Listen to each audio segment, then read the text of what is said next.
పడావు పడ్డ ఎకరం భూమిలో 20 రకాల పంటలు సాగు చేస్తున్నారు ఓ రైతు. నీళ్లే పడని దుబ్బ నేలలో బోరు వేసి వచ్చిన కొద్ది నీళ్లతో స్వల్పకాలిక పంటలు పండిస్తున్నారు. వ్యవసాయానికి పనికిరాదన్న భూమిలో సేంద్రియ వ్యవసాయం చేస్తూ అందరినీ అబ్బురపరిచారు.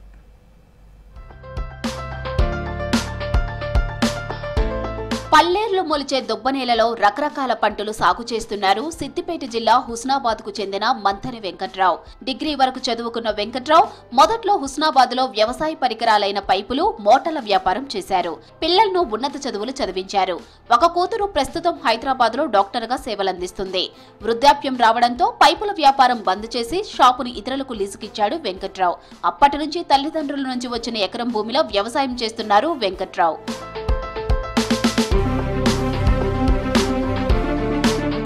వ్యవసాయం చేయాలన్న ఆలోచన తట్టగానే 1.5 లక్షలు ఖర్చు చేసి బోరు వేయించారు వెంకట్రావు. కానీ దుబ్బ నేలలు కావడంతో నీళ్లు ఎక్కువ పడలేదు.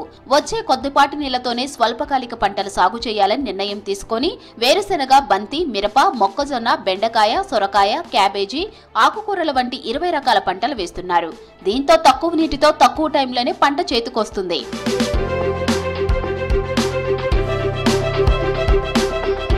బోరు వేసినప్పుడు కొద్దిపాటు నీళ్లు రావడంతో ఏం పంటలు పండిస్తావని అందరూ విమర్శించారన్నారు వెంకట్రావు. ఉన్న నీటిని సద్వినియోగం చేసుకుని తక్కువ కాలంలో లాభాలు వచ్చే పంటలు వేస్తున్నానని చెప్పారు.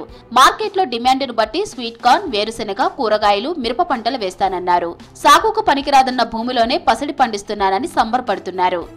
మన భూమి మనం కొంచెం డెవలప్ చేద్దామనే ఆలోచన మీద బోర్ వేస్తే కొద్దిగా ఒక 1.5 ఇంచ్ వాటర్ వచ్చింది. అది కూడా ఇక్కడ చేసేవాళ్ళు ఈ తర్వాత వాళ్ళ అనుభవం ఉండి మరి ఎండాకాలంలో మా మంచి బోర్లు ఎండిపోతున్నాయి, ఈ బోర్ ఏమవుతుంది అని అన్నారు. కాకపోతే ఇప్పటి వరకు 1.5 years అవుతుంది.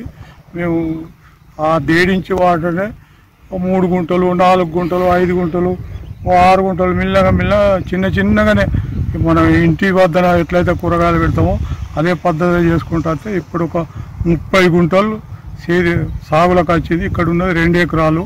4-5 ట్రిప్పులు ఎరువు పోయించి లెవెల్ చేయించి కొంత పెట్టుబడి పెట్టినాము. కాకపోతే ఏంటంటే మన భూమి మనకు ఉన్నది, కూరగాయలు పండుతున్నాయని తృప్తి మాత్రం మిగిలింది. రసాయనాలు లేకుండా సేంద్రియ ఎరువులతో కూరగాయలు పండిస్తున్నారు వెంకట్రావు. కొందరు స్థానికులు వెంకట్రావు పొలం నుంచే కూరగాయలు తీసుకెళ్తున్నారు. మార్కెట్లో దొరికే కూరగాయల కంటే సేంద్రియ పద్ధతిలో పండించిన కూరగాయలు ఎంతో రుచిగా ఉన్నాయంటున్నారు వినియోగదారులు.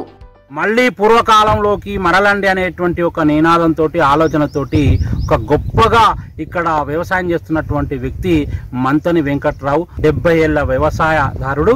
అద్భుతమైనటువంటి ఒక ఫలితాలను తనకున్న 2 ఎకరాల్లో చేసి నిరూపిస్తున్నాడు. గుంటకు ఒక రకమైనటువంటి కూరగాయలను పండిస్తూ అమోఘమైనటువంటి ఒక ఫలితాలను మరియు ఫలాలను కూడా తీసుకొస్తున్నాడు.